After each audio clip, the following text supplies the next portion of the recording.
Hey, hey, hey, welcome back to another edition of the Hooligan Alley Reviews. This is JW Sims, and welcome to the Alley. Today I have a book that I had backed on Kickstarter. It's Gage Gage and the Dragon's Tier, issues 1 and 2. This book is the first issue. It is written by Patrick Kellner with pencils and inks by Donny. Yeah, I can't pronounce that, but if you've watched any of these episodes, you know that I can't. But I'm going to try it. Hadiwidjaja. I don't know. His name's right there. The first issue has colors by Bryan Valenza and the letters by Ed Dukeshire with edits by Marta Tanrikulu and Randy Michaels, and I know I messed up her name, and I'm sorry for anybody's name who I mispronounce. But let's get right to the review. The first thing I notice when I get these books out of the package, they're good quality. It's a good cardstock cover, not super glossy like some of the other ones, but it's still very on par with the top two. So we'll give them a plus for that. This first book is a 22-page story. Like I said, I like the cover stock. The only thing I'm not a big fan of, which is hard to see because I got this glare coming from somewhere, probably my light, right? But anyways, I'm not a big fan of the cover composition per se. I mean, it works because it shows you the Dragon's Tier. It introduces you to one of the protagonists and the antagonist. My only problem, I don't know. I'm not a big fan of. It's just too much. There's nothing to draw your focus on. I do like how the back character is more of a cool color, and the front, I'm really messing up here, is a very warm color, so it kind of draws your eyes to the guy climbing the cliff. But other than that, I don't know if the whole presentation really works. I don't know, but it's not a terrible cover. It's just something I noticed right away.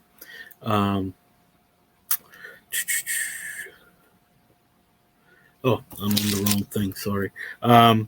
I have notes, so this is how as I'm reading, I jot down notes. One of the things as I was reading through, I'm not really going to show it because I don't want to see, but there is one. It's not even like a scene. One panel. It's it's a sex. It shows sex. I don't. It wasn't really needed. It's kind of just gratuitous. But to each their own. I understand why. I have my very first book I put out. I have a scene like that as well. I know I have my friend who was a female. She read it and she didn't understand why I'd have that in there. But I guess it's when you're a guy, you put nudity. I don't understand. But anyway, another thing I noticed right away I'm not a big fan of is the blank back cover. It's just you're wasting space. I mean, you could sell that for, even add or just do a wraparound cover. Or I've seen other ones. I don't know, if you've ever seen Broke Down 4 Dead Bodies. Yes, has his little logo on the back, and he has some a little blurb about the book.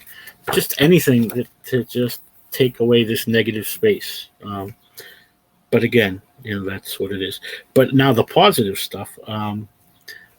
Like I said, the cover quality in the page is great. I love the character design for the protagonists. Well, actually, all of them. I'm trying to see if I have a good image of him to say. I like the inside cover. That inside cover is kind of like the opposite of the outside cover. So we see all the other stuff is, in the cool colors, where the main antagonist is now in the warm colors.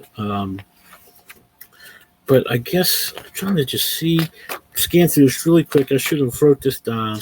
If I can see a good view of the main protagonist in this story, and there really isn't, which is a shame, because that's one of the things that I learned right away is, the best view of him you have is right here. And he's a thief. I guess I should have really looked, but the story, just to quickly, it is a fantasy story. The main character here, he is like a thief assassin type guy, and he's breaking into this castle to steal the dragon's tear that is actually being held by this gentleman right here, who is like a duke or a knight. I guess I should have jotted it down, but he's the guy in charge. Right here you see, he has the dragon's tear. But the colors, besides the character designs, there's another character that I really liked. He's kind of, I guess, like that guy's champion. It's this guy right here, and this is your main protagonist. And it's this guy. I really like the character designs in this book. The colors, as you can see, they're the very muted, desaturated kind of very warm feel to the book. It's all very use of oranges and browns and reds, things like that. So it gives you but when they do use some cooler colors, it really gives you that great contrast and gives you a feel for the book to it. I feel really sets it up. Like, it's a very sepia tone kind of feel to it, but I really like that. The art is great. I haven't really any problem with the art. It's very on par to something you'd see in, a bigger company. And the paper quality, again, it's a nice thick paper. I'm sure you can hear that. So even though it's not a high gloss, it's a very matte finish, but I really like that. But for this first issue, to cover just the first issue, I give this a 3 trash cans out of 5. Not 3, 3.5 trash cans, 3.5 trash cans out of 5. I really like this book. It was a good setup to the series. It really just shows you him sending our main protagonist on his quest to do something so he can get a hold of this dragon's tear. And I'm hoping in issues we find out what's so special about this dragon's tear and why he wants it so bad. But in this Kickstarter, I also came in late, so as part of the catch-up tier, I also backed it for Gage of the Dragon's Tear issue number 2. Now, I'm not sure how long it took between these two books. I'm just trying to see really quick. So the first one was in 2018, and this one is January 2021. So almost 3 years different. It took between issues 1 and 2, and you can really tell, like, the art has even improved. A lot of the book has improved a lot from, not a lot, because there wasn't a whole lot to improve from the first one, but from the first book to the second book. And in the second book, it's pretty much the same team: Patrick Kellner, Donny, Hadiwidjaja. Letters are still by Ed Dukeshire, edited by Marta Tanrikulu. But the colors is by DC Alonso. So they switched colors. I'm sure it's a familiar name to a lot of people, DC Alonso. He's all over the interwebs and social media and stuff.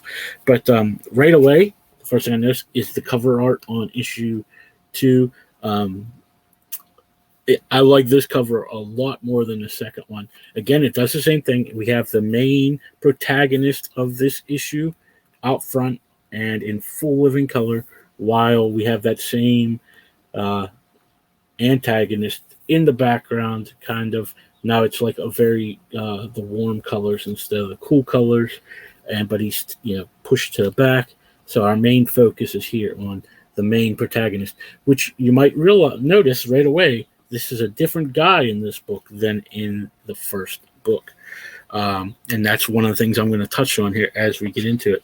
Again, the color theory is so different in this. Between the, like here, this is a good example. This is a flashback scene, and this is, the modern day. So you can really see, just by looking at it without reading it, you can tell the difference between scenes and things. Again, the sepia tones for these flashback scenes, and which I don't know if you see because I was pushed into the wrong page. Everything's backwards. So yeah, you can see, that coloring there. Just trying to see if there was one other place that I really noticed it besides just the night and like the day and but anyways, you can really see that the difference in this book. So it's not all that sepia tone. There's the coloring style has changed, and the art is still great. And I hate that I don't know his name. I mean, pronounce that name, but I am gonna. That's somebody you should look up. As I said, his art is right up there with some of the best. And I was checking because, I mean, just the cover art itself. I mean, that is like, top level art right there. But and again, the interior art is great. Okay, one of the things again that I wasn't a big fan of is the blank back cover. So that's probably the only negative I have on this issue is this negative space blank back cover. But other than that, everything was great. Now in this book, we meet a new character, and we get his backstory, and it's the books are connected. There is a storyline going through them, and I don't want to ruin what's going on. But in this book, we meet this character. Let me see if I can have his name right here, really quick, which I probably don't. Raven Cow. I guess I could have read these for you. See, I should be better. Okay, so in this first issue, it says Gage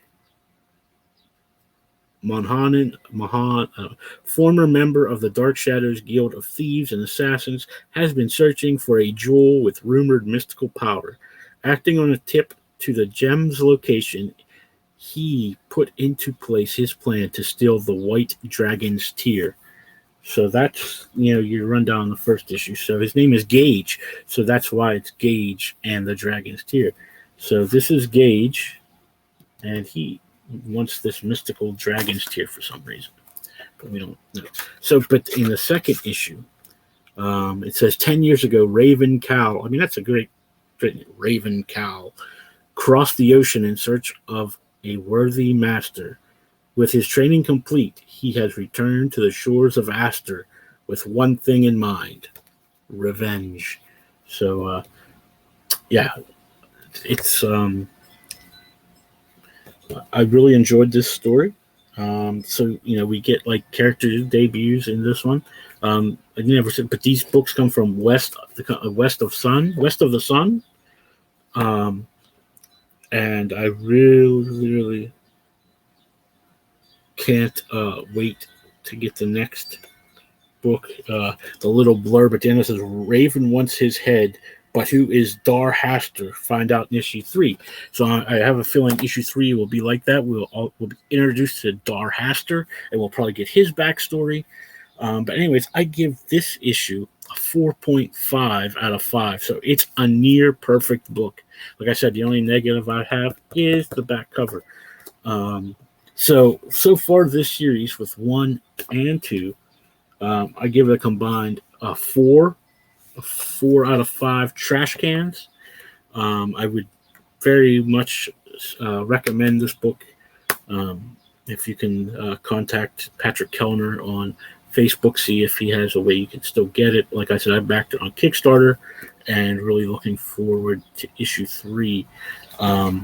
Just trying to see if they have any like website or anything in the books. I don't really see it, but anywho, yeah, 4 out of 5. Gage and the Dragons tier from Patrick Kellner and the guys over there at West of the Sun. So I suggest you, if you like, I didn't write down this. If you like Assassin's Creed or something like that, I want to see if Assassin's Creed or I guess kind of like Game of Thrones sort of stuff, I would suggest you look up Gage of the Dragon tier. But thank you. I have a couple more books I'll be reviewing, and I always have a bunch of books to read. So if you like comics and you're always looking for that new thing, I suggest you check out Kickstarter. There's lots of good stuff on there. Just support your indie creators. A lot of these guys that I'm doing books for, I didn't know them. I wasn't friends with them until after I got their book and I searched them out. So it's not like I'm reviewing friends' books or anything. These are books I had no connection with. So just go out there and support these indie creators. Again, Gage and the Dragons tier. 4 out of 5. Check it out. Thanks.